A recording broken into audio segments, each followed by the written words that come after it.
Welcome to the Caribbean Cricket Podcast, your one-stop shop for all things West Indies cricket. By the fans, for the fans.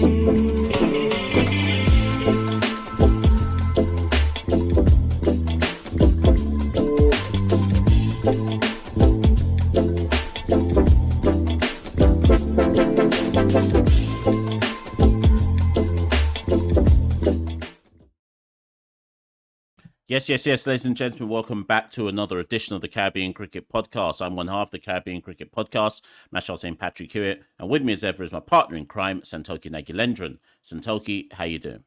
Yeah, all good, Mash. But bro, how many times are we going to play South Africa in a year? You know, we got we're giving up. It never ends. We're giving up for another bilateral series against South Africa. 3 more T20s. I take that to what? So we would have played them in 6 home bilateral T20s. The World Cup match, group stage match, and the 2 test series within the space of about 4 months. So we're back again. As always, CCP can't stop, won't stop, even at the risk of our mental health. We're out here talking about, the upcoming preview of South Africa against West Indies. 3 T20s taking place in Trinidad and Tobago. Some fresh faces for South Africa, as you'd expect, post-World Cup. Surprisingly, somewhat to many fans, not as many fresh faces in the West Indies side. We kind of kept continuity with the World Cup squad, but we're here to dissect it. So, Mash, do you want to read out the squad that was picked for this series? Yeah, let me just read the Cricket West Indies press release. So, Cricket West Indies is pleased to announce the men's squad selected for the upcoming T20 International Series against South Africa, scheduled to take place from the 23rd to the 27th of August in Trinidad at Brian Lara Stadium. The squad is as follows: Rovman Powell, captain; Ruston Chase, vice-captain; Alec Athanaze, Johnson Charles, Matthew Ford, Shimron Hetmeyer, Fabian Allen, Shea Hope, Akil Hussain, Shamar Joseph, Obed McCoy, Gudakesh Moti, Nicholas Puran, Sherfane Rutherford, and Romario Shepherd. In the press release, they also indicated that the following players had not been selected for the following reasons.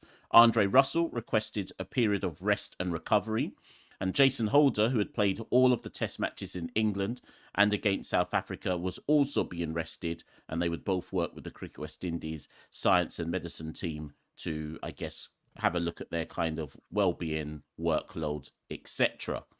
Also, probably not noted by anybody. I should just say this, Santokie. In the press release, it also said Darren Sammy. I'm confident in the squad we selected, and with eyes already on the next T20 World Cup in 2026, I know the guys will be keen to show their hunger for success. The backroom staff is as usual, with one addition that we wouldn't normally see, which is Ramesh Subasinghe, who is, of course, the academy head coach, who is travelling with the squad as assistant coach. So I thought that was quite significant. I saw that in there right at the end. I was like, okay, that's good. They got the academy Donny with the men's team as well. I think that's part of the overall synergy of tying things together. But Santokie, I mean, the next World Cup, just to clarify for people, is in February 2026. So 18 months from now, it's another T20 World Cup, and it'll be hosted between India and Sri Lanka, with I think most of it's supposed to be in Sri Lanka, and then I don't know how, like maybe 2/3 Sri Lanka and 1/3 in India or something like that. It's supposed to be a 20-team tournament. We will obviously be one of the top ranked sides, so we'll be going there. So let's start with that final comment from Sammy, because I think that's pretty instructive and actually, for me, poses more questions than answers. Sammy said, we've got an eye on the preparation for the 2026 World Cup. This squad is hungry. It's 18 months from now. We're good to go. So start here for me, Santokie. Sammy is admitting that they're looking at the 2026 World Cup. So we have to assume then, Santokie, that Andre Russell, Johnson Charles, is there any other old man in there? Andre Russell and Johnson Charles must be part of Sammy's plans to go to the next World Cup, Santokie. For clarity, Andre Russell is 36. He'll be 38 by the time in the next World Cup, maybe 37 and a half. And Johnson Charles will be 37 by the time in the next World Cup as well. I mean, some people say it's T20 cricket. 37 is a normal age in T20 cricket. But are you surprised to see those two still figuring in the conversation around the West Indies T20 side? Yeah, definitely. I think Andre Russell, obviously the build-up had been this was the last dance home World Cup. He said he was done with West Indies cricket, retiring, unless he put the caveat in there, unless Cricket West Indies still needed him, in which case he's available. So I guess Sammy's put the call out and said to Russell, look, we still need you. In the World Cup, he was our second highest wicket taker, 11 wickets. Economy was good as well, under 7. Which is very good. So perform more with the ball. He wasn't really needed that much with the bat in the World Cup, so we didn't get to see as much of him with the bat. But with the ball, he provided a job. But for me, it's still strange because, like you said, he'll be approaching 38 in that World Cup.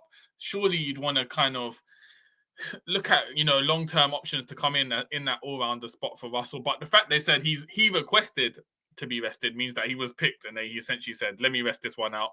But they've got him in the plans for the World Cup. The only counterpoint I can suggest, Mash, is the World Cup, as you said, 1/3 is being played in India.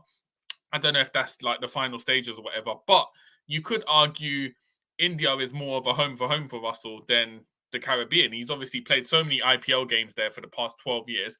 He knows the conditions, the grounds inside out. So maybe Sammy's just thinking, look, he's someone that performs in India. He's in the best shape of his life from what we saw in the World Cup physically. And also he did well with the ball. So maybe Sammy's just thought, like you said, you know what, age is just a number. Let's go with Russell. He's performing. We know what he can do. We'll keep him in the side. Johnson Charles for me is a baffling one. I think Johnson Charles is literally in the side because we don't have any alternative options. It wasn't mentioned in the press release, but Brandon King, we assume, is still injured because he hasn't played since he picked up a strain in the World Cup. Carl Mayer's dropped. Didn't perform well. I think he played in the Canada T20 league. I don't know if that had a bearing on it, but he's not been picked. He's not been informed. And obviously, Evan Lewis is out in the wilderness. I don't think we'll see Evan Lewis play again. So, bearing in mind that, you've got Shea Hope and Alec Afanase as 2 potential openers, but Johnson Charles is an experienced opener. So, I think Sammy's gone with him. I don't know, though, if Johnson Charles, it'd be interesting, like in the press conferences or post-match interviews, if they'll ever allude to whether Johnson Charles is the long-term option to go into that World Cup or if he's someone just to sort of bridge the gap while they can't try and find a new opener or a long-term opener. But I was surprised to see Charles in that squad regardless. Yeah, I mean, like as you've said, is age just a number? People watching this can get in the comments below and let us know what they think about that particular statement. But I think I kind of alluded to it on the Monday night live show, call-in show this week, where I said that usually in most sports, when you have a World Cup, it's the end of a cycle for certain players, right? And you try to regenerate. We saw what happened to New Zealand in this T20 World Cup just gone.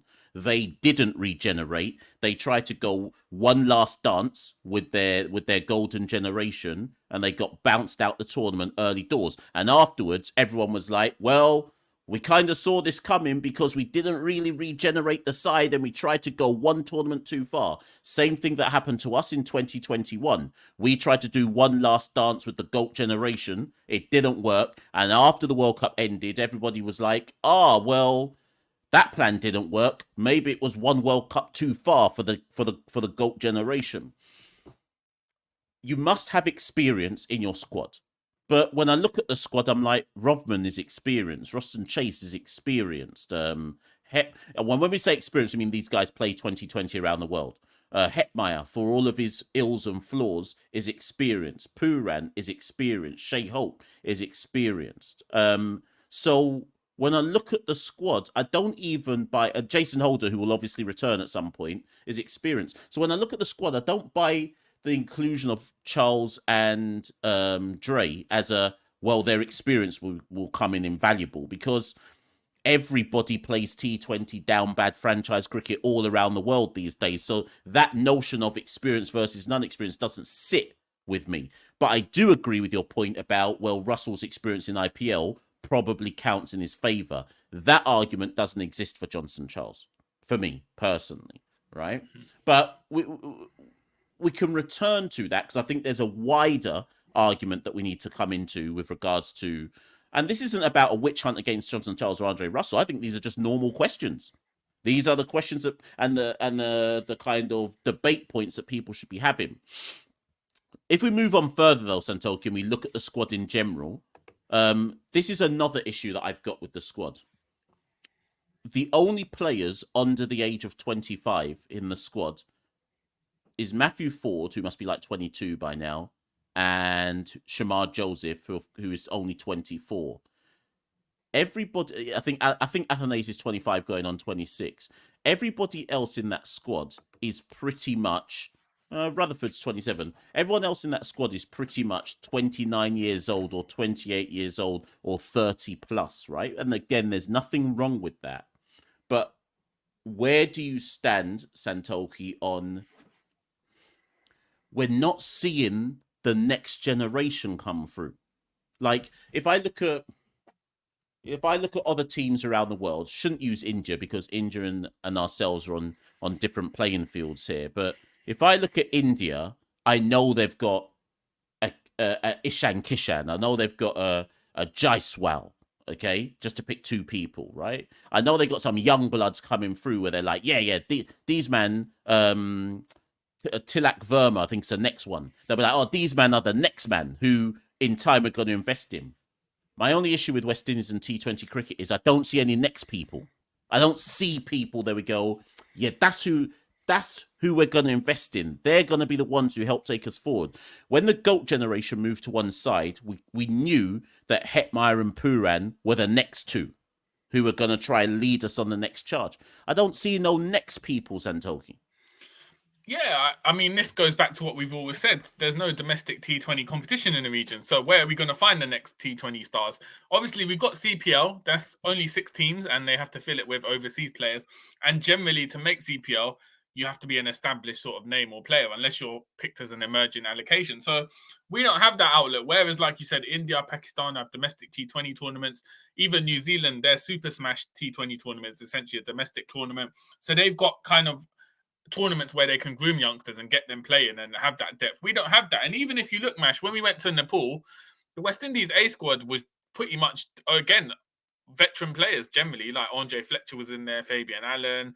I think the only real youngsters who aren't in this T20 side that went to Nepal are what's his name, Casey Carty, but obviously he played Test cricket, so maybe they didn't want to go with that. And Kadeem Lane, we could have gone with Kadeem Lane. He opened in one of the matches in Nepal, maybe to try and blood someone in. But like you said, where's the cohort? Where's the big cohort of youngsters coming through? Where are the 5-6 names who we can say, you know what, they're knocking on the door? There's no one knocking on the door. And I'd be surprised if, CPL starts in August, finishes in September. If we did an episode in the end of September, I'd be surprised if we could name 5 young players who've kind of made a name for themselves in CPL. So where are we trying to get those names from? That's a big problem. And I think that's indicative of, I don't think Sammy has an agenda where he's like, you know what, these are my boys, I'm picking them. I just think Sammy's a head coach. He needs to win. There's not enough talent depth in the region. He's just gone with the guys that he can. And that's a big problem, which, again, is going to take years to address for us because we've been privileged in the region since T20's sort of begun in 2007, 2008, we've been privileged to have a long line of players coming through. This is probably the last 2-3 years we've probably seen the first time where there's been like a cut-off. Who is the next, who's the next Puran and Hetmeyer coming through? We don't know. And how are we going to uncover those talents? Big questions for Director of Cricket West Indies and the coaches in the region. Yeah, 100%. And the wider concern will be, even if, like, so say this squad that we've seen, throw in Jason Holder, throw in Andre Russell, Carl Mayers, whoever it might be. Fast forward 18 months, and now we're at the end of the 2026 World Cup. I would not be surprised if we're having the exact same conversation 18 months from now. But the difference will be, then you're planning for a 2028 World Cup at that point in time. And this is why, in fact, where is 2028? So 2028, the 2028 World Cup is supposed to be between Australia, and it's going to be hosted by Australia and New Zealand. So that's 4 years from now. I don't know how long Sammy intends to stay in post. Certainly till 2027 for the ODI World Cup, right? But I always think that a coach should be succession planning. Yeah. So it's not just looking to 2 years from now. It's looking 4 years from now. And if you're not already thinking long term about who might come in the future and so on and so forth, again, goes back to things like depth charts. All that will happen is come the end of 2026, 2027, men will be dropping out the side, and then you're panicking going to who comes in for them. You're just and then you're randomly just plucking names because you were never succession planning in the first place. So that's my only concern. And again, similar to what happened when we went on this England tour this summer, where is the harm in identifying 2 youth men and just take, like, these matches don't mean anything. So where is the harm in taking 2 youth men and say, let's have a look? Because there's nothing to lose. Later on in the year we play, and there's going to be some smart asses who come in the comments below and say, oh, but what about our ranking? T20 ranking don't mean anything. By the time you get to a World Cup, it's just, are you ready for the World Cup? Your ranking is irrelevant. As long as you're ranking high enough to get into the competition, which we will be, there is no excuse in... You said it ages ago, Santokie. You were making this argument about 2 years ago. These matches are glorified friendlies. So if we accept they're friendlies, why don't you experiment then? You can't tell me you can't find one youth man from somewhere who you can go, oh, let me just have a look at him, because why not? It's interesting, yeah, because South Africa, they've picked Kwena Mafaka. We saw him in the Under-19 World Cup, left-arm bowler, really talented. They've gone with him. It's strange, Mash, because obviously we've got the academy there, and we've got a cohort of players in the academy. And then if we got Suba Singh, who's the academy manager, coming on tour, surely it would make sense to take players that he's worked with in the academy and put them into these bilateral series. It doesn't make sense why you... It's like they've got all the dots there, but they've not joined it up. So that's a fumble, because why are you taking the director of the academy of youth man players and then you're not taking no youth man players? What's he meant to be doing out there, man? Make it make sense for once. Come on, man. Like, we need to do... What's going on here? Because... So, you know what that means? That means they looked at the fact that they've got an academy, looked at all the players in it, and their conclusion was, let's take the head coach and ignore...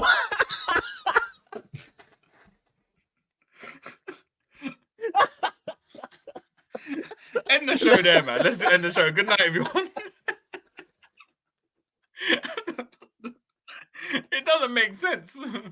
When you actually deep it, nothing makes... Like, at least... Surely, all right, we've been hearing plaudits about Joel Andrew and stuff. At least take someone. Kadeem That's what I'm saying. You mean to tell me, I saw the academy in Ireland. You mean to tell me that nobody has looked at... Let me pick 3 names at random who I would immediately say it's worth exposing them. I'm not even saying they have to play, Santokie. That's the thing. I'm not saying they must get a game, but I am saying they can at least be exposed to the international setup and understand the level of preparation that is required at the highest level. So you mean to tell me that nobody looked at Kadeem Lane, Joshua James, Joel Andrew, I'll just pick those 3, and thought, maybe we could let them see what the experience of being at the highest level is, and also in that way we're letting them know that we're keeping tabs on them, and that we rate their talent, and as long as they continue on the trajectory, this is where their story might end. I don't know, Santo. I don't know. I just think if you're looking at, because South Africa named their squad a week before West Indies, and they've rested Quinton de Kock, Rabada, Maharaj, Samsi, Nokia, and David Miller. So essentially about 8 first-team players they've dropped from this tour. If you're in Cricket West Indies setup and you're looking at that squad and you're seeing they're essentially playing a reserve squad / under-19 players, surely you're just going to make the call and be like, you know what, we've got all these young guys in the region. If we play we've got a strong squad. This is a very strong squad. If we beat this side 3-0, nobody's going to care. It doesn't matter. It's as you said, rankings don't matter. We've qualified for the next... The only time rankings matter is if you need it to qualify for the next World Cup. We've already qualified. So the rankings are a moot point. Nobody cares about that. Nobody's going to care if we come out with a strong side and win 3-0, because we didn't win the World Cup, the home World Cup, and this is a undercooked South Africa side. So why not? Why not go for it and blood in these young players? If you're not going to do it now, when are you going to do it? Or are we going to do the typical West Indian thing and Joel Andrew comes in for a debut the series before the next World Cup and then is thrown into the World Cup? When are we going to blood these youngsters into the side? So there's no, as you rightly said, the key word used there, succession planning. Where's the succession planning for long-term future? Because as it stands, when we get to the next World Cup and it finishes, a whole load of men are going to be in their mid-30s and we've got no one coming through. But no one's got the foresight or vision to do that. And Mash, But is this the problem with Cricket West Indies in terms of our elections for Cricket West Indies presidents are only every 2 years? So you could argue as well, within the organisation, there's not that sort of long ability to sort of long-term plan. Everything seems to be here and now. Like the end point is the next World Cup in 2026. No one's looking beyond that. So it seems to be more indicative of sort of the nature of how the administration is run at the moment, just because of the rules in place with the short-term kind of nature of roles. Yeah, I mean, if I'm not mistaken, at the last AGM, I swear Kishore or something was raised at the last AGM which spoke about should we go back to. So at the moment, a president can only serve a 2-year term, which is 4 years. And I think it was raised at the last AGM. Maybe term limit should be a bit longer so that things can actually be implemented. And if I'm not mistaken, someone can correct me in the comments if I've got it wrong. But if I'm not mistaken, the directors voted it down and said, nah, maximum 4 years. But then the problem is this. If Kishore has to step down in 2020, when would his time be up? 25. No, because he hasn't had re-election yet. Oh yeah, I'm saying no. Sorry, I'm saying if he gets re-elected, right? Okay, so let's say Kishore's time ends in 2027. All it takes is a next president to come in and go, didn't like that, didn't like that, didn't like that, and we're back to square one again. So, yeah, I agree with you in that. We, as a region, there's no overall adherence to a kind of vision, which you can guarantee will be followed through. As you were talking, though, I was just looking at the CPL squads. So I better use this time to just side this and sneak this CPL though, because a lot and thing is, this isn't targeted because this is a very, very serious point I'm about to make. We'll have this friendlies versus South Africa. They end on the 27th of August. CPL, I believe, starts the 30th of August, maybe, or the 31st of August is the first set of games. I just quickly scan the squads again. So these are the young players in the squads. And I want everybody who's watching this to get out a piece of pen and paper. CPL will run from the 30th of August to about, I don't know, the 29th of September or something. Antigua and Barbuda Falcons have Teddy Bishop, Kelvin Pittman, Jewel Andrew, and Joshua James. So all 4 of those are in the academy.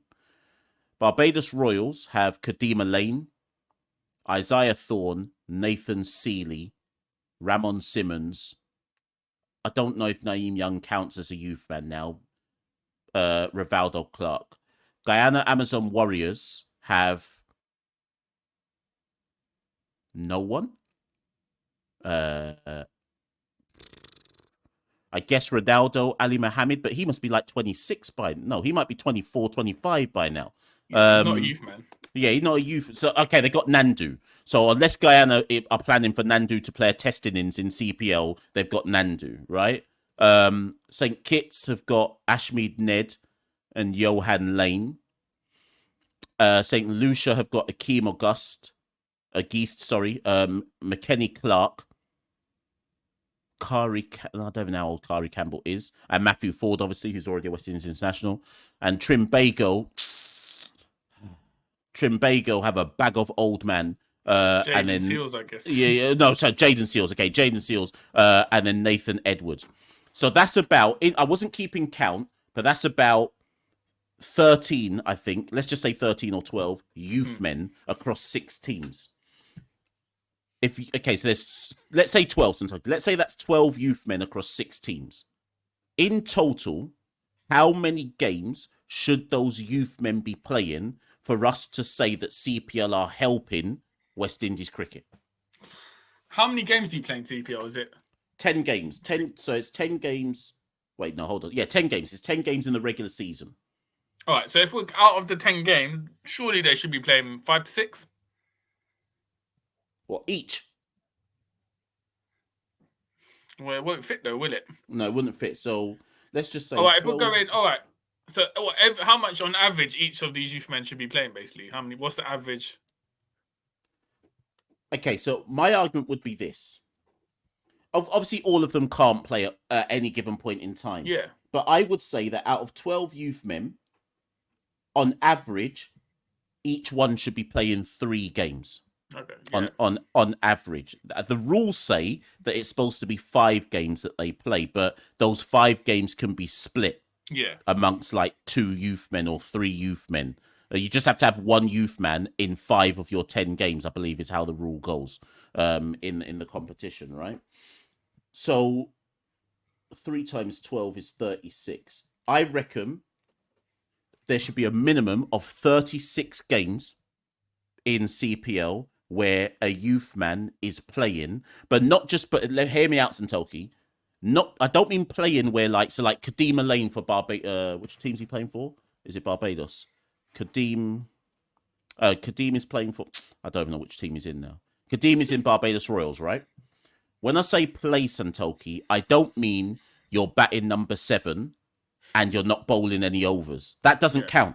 I mean playing, as in you're giving them at least 3 overs to bowl or they're batting in the top 5. That's what I count as playing. Something where they actually get to experience something more than just being on the field, right? 36 games is what I expect. Do you think they'll play 36, Santo? No, I don't think they'll play 36. No, and neither do I. Neither do I. I don't think between all 12 that you will get 36 meaningful games out of 12 youth men. And that is a huge problem. Yeah, and even the problem is, all right, say if you're Kadima Lane or Jewel Andrew and you play 3 games, you play really well after CPL, where do you go from there? Other than you can play academy games, but where's the stepping stone to prepare for international call-up? We don't have that. Whereas if we had a domestic T20 tournament, I don't know, sometime in January, February, where Jewel Andrew is our main guy for the Leeward Islands, you give him a run of 5, 6, 7 games against regional players, then that's how you build up T20 players to get ready for the international stage. Playing a handful of CPL games, academy games against emerging sides across the world ain't going to prepare you when you're up against Jasprit Bumrah in an international, for instance. So how are we preparing them? Where's the stepping stone? So CPL, as I said, like it's not big enough to develop homegrown players, younger players. There's not enough room in the size. The tournament's not long enough compared to other franchise tournaments around the world. So what are we doing to look at developing these T20 players? And at the moment, Mash, because we've been asking this, when did we first start? I think since the podcast started, we've always talked about a domestic T20 tournament being needed. So that's 4 years now. There's been talk, even Kyron Pollard's chucked in and said we should get domestic T20 tournament. We haven't really seen any steps for that to happen. And it wouldn't surprise me if we're having the same debate and calls for a domestic T20 tournament after the next World Cup in 2026, because it doesn't look like anything's happening or being put in place. Yeah, I mean, we've heard conversations, we've heard it's supposed to be next year, but West Indies cricket being as it is, there's so much bureaucracy involved in trying to get simple things done. So I think it's important that we stress that we're not saying that Cricket West Indies don't want to do these things, but there's so much bureaucracy and nonsense involved in getting simple changes done that people can tell me it's next year, but unfortunately my kind of take on it is I'll believe it when I see it. And all the while it's not happening, I have to look at CPL and say, so what are you lot doing then? What are you lot doing to help our game? And if the answer is not a whole lot, then I will cuss. Then I will have to cuss, because the bigger goal should always be West Indies cricket. And where I don't see people's eyes on the bigger goal, I will always cuss them out and say, you aren't helping, you're in the way. You're actually a part of the problem. So, but anyways, listen, Santokie, as ever, people say that's an explosive episode, but we shall see. As ever, people, like, share, subscribe. Last I checked, we're about... can't even do my numbers anymore, but I think we're about 100 from 10k. I think we're about, is it 100? I think it's over 100. I think we're about 100 from 10k. So people subscribe, like, share. Anyone want to sponsor the Caribbean Cricket Podcast? If you want to sponsor the Caribbean Cricket Podcast, email us at caribcricket@gmail.com. I'll be refreshing that inbox today.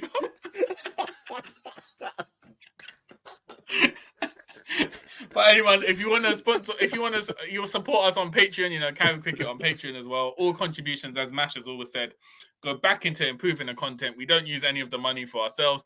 Everything goes back into improving the content that we can give to you, the fans. So thank you as always. We'll probably be back to review this Down Bad T20 series when it finishes. See if anyone sort of gave any memorable performances or what happened. And, you know, Mash, I know you talked about in the live show, there's obviously been stuff with the vice presidency at Cricket West Indies, a whole load of drama there. So who knows, before the series ends, there might be some more drama that we will do an emergency episode. But whatever it is, make sure you're subscribed and keep up to date with the latest content that we have. Thank you. Good afternoon, good morning, good night, wherever you're listening to or watching in the world. Take care, and we'll see you very soon. We rule the cricket world. Now the rules seem coming. Welcome to the Caribbean Cricket Podcast, your one-stop shop for all things West Indies cricket. By the fans, for the fans.